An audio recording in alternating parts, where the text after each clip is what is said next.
আপনারা শুনছেন সমন্বিতা ব্যানার্জির লেখা গল্প বিরহ।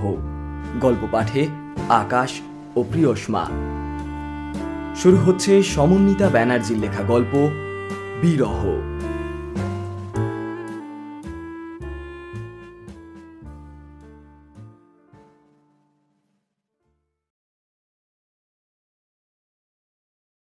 আমি তোমার বিরহে রহিব বিলীন, তোমাতে করিব বাস,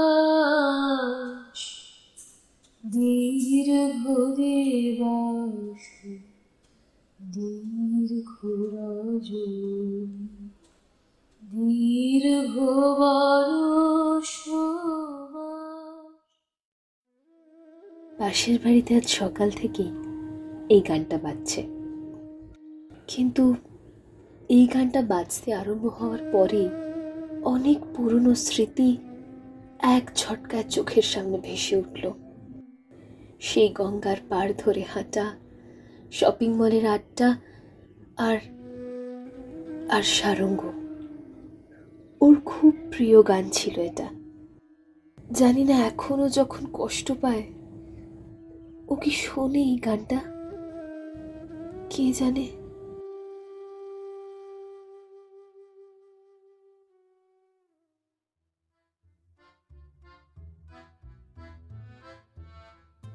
আমি সপ্তপর্ণা, সংক্ষেপে পর্ণা।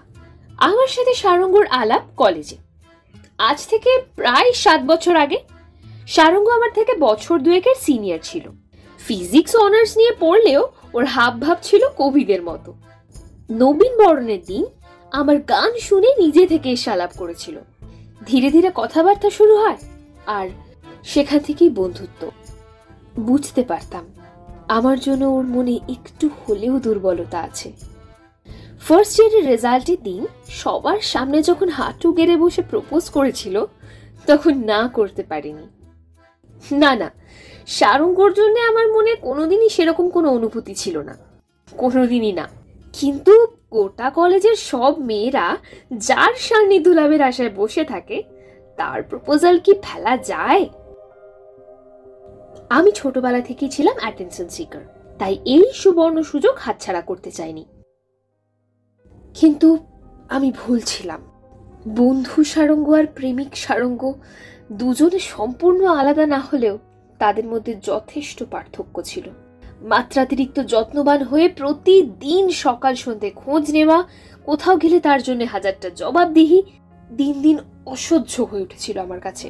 আমি বরাবরই উচ্চাকাঙ্ক্ষী ছিলাম, ছোট থেকে যা চেয়েছি তাই পেয়েছি। কিন্তু এক্ষেত্রে মানসিকতার দিক থেকেও সারঙ্গ ছিল সম্পূর্ণ আমার বিপরীত মেরুর মানুষ। তাই অধিকাংশ সময় নানা ক্ষেত্রে মতের অমিল, ক্রমে সেখান থেকে ঝগড়া, ভুল বোঝাবুঝি বাড়তেই থাকে। একটা সময় সম্পর্কটার মধ্যে থেকে আমার নিজের দম বন্ধ লাগতে শুরু হয়। ঠিক সেই সময় আমার পরিচয় হয় উদ্দালকের সাথে। সারঙ্গ আর উদ্দালক দুজনেই দুজনের থেকে সম্পূর্ণ আলাদা। তাদের দুজনের হাব ভাব, চালচলন সবকিছুই ভিন্ন। ফলে যা হওয়ার তাই হলো। আমি উদ্দালকের প্রেমে পড়লাম। আমি সারঙ্গকে লুকিয়ে উদ্দালকের সাথে চুটিয়ে মেলামেশা শুরু করলাম। স্বাভাবিকভাবেই সারঙ্গর সাথে দূরত্ব বাড়তে লাগলো। ফোন করলে আমি জোর করে ঝগড়া করে ফোন কেটে দিতাম, কিন্তু সত্যি বেশি দিন লুকোনো থাকে না। ফলে একদিন সারঙ্গ আমার আর উদ্দালকের সম্পর্কের বিষয় জানতে পেরে যায়। শেষ যেদিন দেখা করতে গেলাম, ভেবেছিলাম হয়তো খুব রাগারাগি করবে, কথা কাটাকাটি হবে, ঝামেলা করবে, কিন্তু সেসব কিছুই হয়নি। সারঙ্গ খালি শান্ত গলায় বলেছিল, তুমি আমায় নাই ভালোবাসতে পারো না, কিন্তু আমি তোমায় সত্যিই ভালোবাসি। আজ অব্দি তোমার সব ইচ্ছাকেই আমি প্রাধান্য দিয়েছি, তাই এবারেও তোমার চাওয়াকেই আমি প্রাধান্য দিয়েই আমি নিজেই সরে গেলাম তোমার জীবন থেকে। তুমি ভালো থেকো। সেদিন বুঝতে না পারলেও এখন বুঝতে পারি আমি ঠিক কতটা ক্ষতি করেছি নিজের। পরে উদ্দালকের সাথে সম্পর্কটা বেশি দিন টেকেনি, আমি নাকি পুরনো হয়ে গেছি এই বলে সে আমায় ছেড়ে যায়। তারপর কলেজ পাশ করে এই শহরে থাকতে আর ভালো লাগেনি, তাই হায়ার স্টাডিজের জন্য ব্যাঙ্গালোর চলে যাই। তখন থেকে ব্যাঙ্গালোরেই আছি। এর মধ্যে বাবাও মারা যান, মা তো অনেক আগেই চলে গিয়েছিলেন, এবার বাবাও আমাকে একা করে চলে গেলেন। এরপর হঠাৎ করে করোনার জন্য লকডাউন হলো, আর আমায় কলকাতায় ফিরতে হলো। ঘরের কাজ সারতে সারতে এইসব 7-5 ভাবছি, এমন সময় এখন আবার কে এলো? দরজা খুলে দেখি ওপারে দাঁড়িয়ে থাকা মানুষটা সারঙ্গ। এই কিছুক্ষণ আগেই তো আমি ওর কথা ভাবছিলাম। ও কি করে জানলো যে আমি কলকাতায় আছি? আমি তো তেমন কাউকেই বলিনি। হয়তো আমার মনের ভাবনা আমার চেহারায় প্রকাশ পেয়েছিল, তাই সেটা আন্দাজ করতে পেরে সারঙ্গ বলল, আসলে লকডাউনে সবাই বাড়ি ফিরেছে, তাই ভাবলাম তুমিও হয়তো এসেছো, তাই দেখা করতে এলাম আর কি। কিন্তু ও আমার বাড়ি চিনতো, আমি তো নিয়ে আসিনি কোনোদিন। সারঙ্গ আবার হেসে বলল, ভিতরে আসতে বলবে না? হ্যাঁ হ্যাঁ, ভেতরে এসো। ওকে এনে বসার ঘরে বসালাম। আমায় অপ্রস্তুত হতে দেখে হালকা হেসে সারঙ্গ জিজ্ঞাসা করলো, তারপর বলো, কেমন আছো? ওই চলছে আর কি, অফিস বাড়ি সব এক হাতে সামলানো। তারপর বছর দুয়েক আগে বাবাও চলে গেলেন। হ্যাঁ, খবর পেয়েছিলাম শ্রুহিতার কাছ থেকে। ও আচ্ছা, তা তোমার খবর কি? বিয়ে টিয়ে করেছো? কি করো এখন? আমার প্রশ্নটা এড়িয়ে ও ঘুরিয়ে আমাকেই প্রশ্ন করলো। এই, তুমি এখনো বিয়ে করলে না কেন? আমি অন্যমনস্ক হয়ে উত্তর দিলাম, না, বিয়ে আর করা হলো কই, সম্পর্কটাই তো টিকলো না। আমি হঠাৎ অবাক হয়ে জিজ্ঞাসা করলাম, তুমি কি করে জানলে যে আমি এখনো বিয়ে করিনি? এমনি ওই আন্দাজ করলাম আর কি। আবার একটু হাসলো সারঙ্গ, বলল, এই চলি বুঝলে, আজকে উঠতে হবে। এখনই চলে যাবে? মুখ ফসকে বেরিয়ে গেল কথাটা। খুব লজ্জায় পড়ে গেলাম। সামাল দেওয়ার জন্য বললাম, আচ্ছা বেশ, তাহলে আবার এসো একদিন, এখন তো এখানেই আছি। তারপর আবার কি মনে হওয়াতে বললাম, বলছি তোমার নাম্বারটা?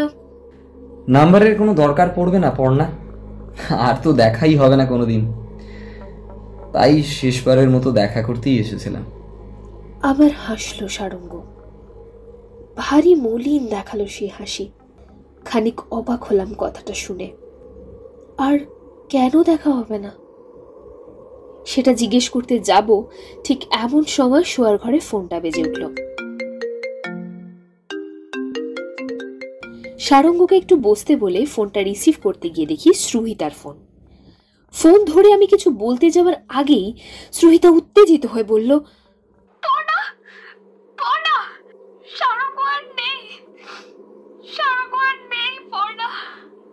আজ সকালের দিকে হার্ট অ্যাটাক হয়েছিল, হসপিটাল নিয়ে যাওয়ার আগে সব শেষ, সারঙ্গ আর নেই পড়না। আমি একটু বিরক্ত হয়েই বললাম, কি বলছিস কি এসব? সারঙ্গ আমার বাড়িতে, আমি কলকাতায় আছি জেনে কিছুক্ষণ আগেই দেখা করতে এসেছে, বসার ঘরে রয়েছে। তুই কথা বলবি? দাঁড়া, আমি কথা বলিয়ে দিচ্ছি, ধর একটু। বলতে বলতে ফোন কানে নিয়ে যখন বসার ঘরে এলাম, তখন দেখি কেউ কোথাও নেই। ভাবলাম হয়তো চলে গেছে। দরজা বন্ধ করতে গিয়ে দেখি দরজা ভেতর থেকেই বন্ধ। যেই সোফায় একটু আগে বসে কথা বলছিল, সেটাকে দেখে মনেই হচ্ছে না যে 2 মিনিট আগে ওখানে কেউ বসেছিল। ফোনের ওপার থেকে শ্রুহিতা এখনো কিছু বলে যাচ্ছে,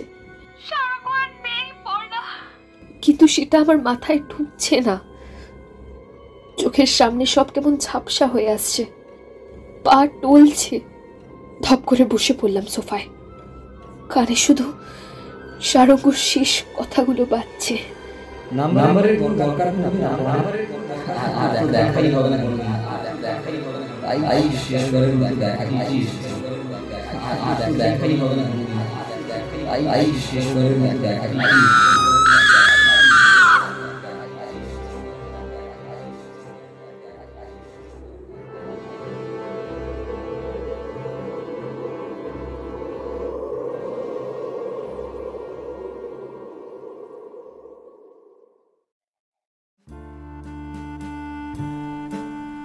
এতক্ষণ ধরে আপনারা শুনছিলেন সমন্বিতা ব্যানার্জির লেখা গল্প বিরহ।